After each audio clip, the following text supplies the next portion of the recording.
A song about the Lord's vineyard. Now I will sing for the one I love a song about his vineyard. My beloved had a vineyard on a rich and fertile hill. He plowed the land, cleared its stones, and planted it with the best vines. In the middle he built a watchtower and carved a winepress in the nearby rocks. Then he waited for a harvest of sweet grapes, but the grapes that grew were bitter. Now you, the people of Jerusalem and Judah, you judge between me and my vineyard. What more could I have done for my vineyard that I have not yet already done? When I expected sweet grapes, why did my vineyard give me bitter grapes? Now let me tell you what I will do to my vineyard. I will tear down its hedges and let it be destroyed. I will break down its walls and let the animals trample it. I will make it a wild place where the vines are not pruned and the ground is not hoed, a place overgrown with briars and thorns. I will command the clouds to drop no rain on it.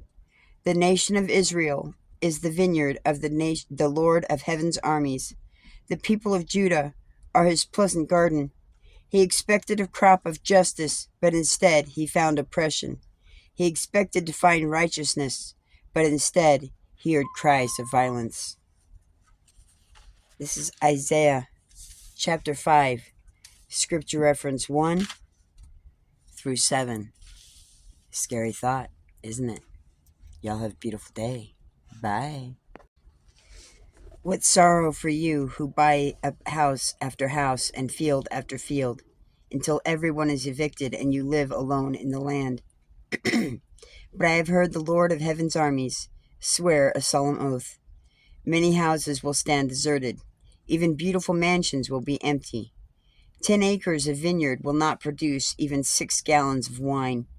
10 baskets of seed will yield only 1 basket of grain. What sorrow for those who get up early in the morning looking for a drink of alcohol and spend long evenings drinking wine to make themselves flaming drunk. They furnish wine and lovely music at their grand parties, lyre and harp, tambourine and flute, but they never think about the Lord or notice what he is doing. So many people will go into exile far away because they do not know me. Those who are great and honored will starve, and the common people will die of thirst. The grave is licking its lips in anticipation, opening its mouth wide. The great and the lowly and all the drunken mob will be swallowed up. Humanity will be destroyed, and people brought down. Even the arrogant will lower their eyes in humiliation. But the Lord of heaven's armies will be exalted by his justice. The holiness of God will be displayed by his righteousness. In that day lambs will find good pastures, and fattened sheep and young goats will feed among the ruins. What sorrow for those who drag their sins behind them with ropes made of lies, who drag wickedness behind them like a cart. They even mock God and say, "Hurry up and do something. We want to see what you can do. Let the Holy One of Israel carry out his plan, for we want to know what it is." Isaiah 5, 8 through 19. What sorrow for those who say that evil is good and good is evil, that dark is light and light is dark, that bitter is sweet and sweet is bitter.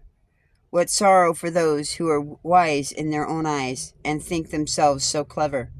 What sorrow for those who are heroes at drinking wine and boast about all the alcohol they can hold.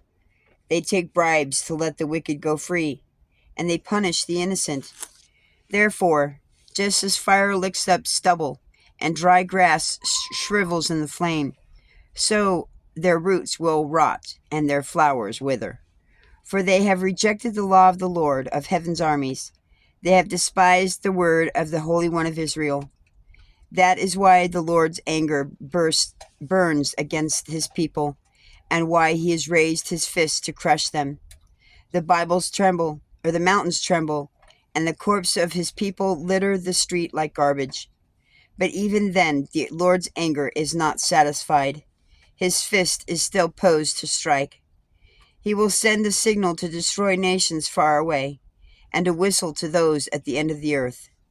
They will come racing toward Jerusalem. They will not get tired or stumble.